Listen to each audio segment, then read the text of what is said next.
আসসালামু আলাইকুম রহমতুল্লাহ। সবসময় সাধারণ বিষয় বলি, আজকে একটু টেকনিক্যাল বিষয় বলি এই কারণে যে এই ল্যাপটপটাতে রয়েছে i7 এর 8 জেনারেশন প্রসেসর। i7 8 জেনারেশন প্রসেসরে 1.8 গিগাহার্টজ থাকে, যেটা টার্বো আপ করে 4 গিগাহার্টজ পর্যন্ত সাপোর্ট করে। যাই হোক, এখন একটু সহজ কথায় আসি। এখানে 4টা কোর ব্যবহৃত হচ্ছে এবং i7 এর ক্ষেত্রে যেটা হয় যে এটাতে মাল্টিটাস্কিং থেকে শুরু করে হেভি কাজ আপনারা করতে পারবেন।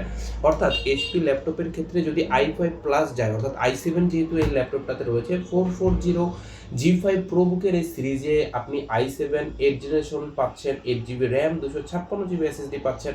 এখন যদি আপনাদেরকে একটু এটাকে বেসিক্যালি যদি বোঝাতে যাই, সেটা হচ্ছে এইটা একটা গ্রাফিক্স ডিজাইনের জন্য একটা পারফেক্ট কম্বো হতে পারে আপনার জন্য। অর্থাৎ 30,000 টাকায় সিমিলার আমাদের কাছে ল্যাপটপ আছে, কিন্তু ওইটাতে i5 8 জেনারেশন ল্যাপটপ, কিন্তু এইটা সেম বাজেট আপনি পাচ্ছেন i7 8 জেনারেশন একটা ল্যাপটপ। সুতরাং আপনি যদি মনে করেন যে আপনার গ্রাফিক্সের কাজ অথবা একটু হেভি কাজ করতে হবে, সাথে হচ্ছে এইরকম একটু গেট আপ আপনার জন্য দরকার, সাথে হচ্ছে ব্র্যান্ড হিসেবে এইচপি একটা ল্যাপটপ আপনার দরকার, তাহলে আমি বলবো আপনার জন্য এটা একটা বেস্ট চয়েস হতে পারে। সব কিছু মিলিয়ে যদি আপনি একটু ভাবেন যে আপনার এরকম একটা কম্বো দরকার কিনা, তাহলে আমি বলবো হ্যাঁ, আপনার এরকম একটা কম্বো দরকার হতে পারে যদি আপনি বাজেট শর্ট থাকে এবং সেই বাজেটের মধ্যে আপনার এইচপি টার্গেট থাকে, সেই সাথে i7 অর্থাৎ একটা হেভি প্রসেসর আপনি যদি চান, তাহলে হচ্ছে এই ল্যাপটপটা আপনার জন্য। আসসালামু আলাইকুম।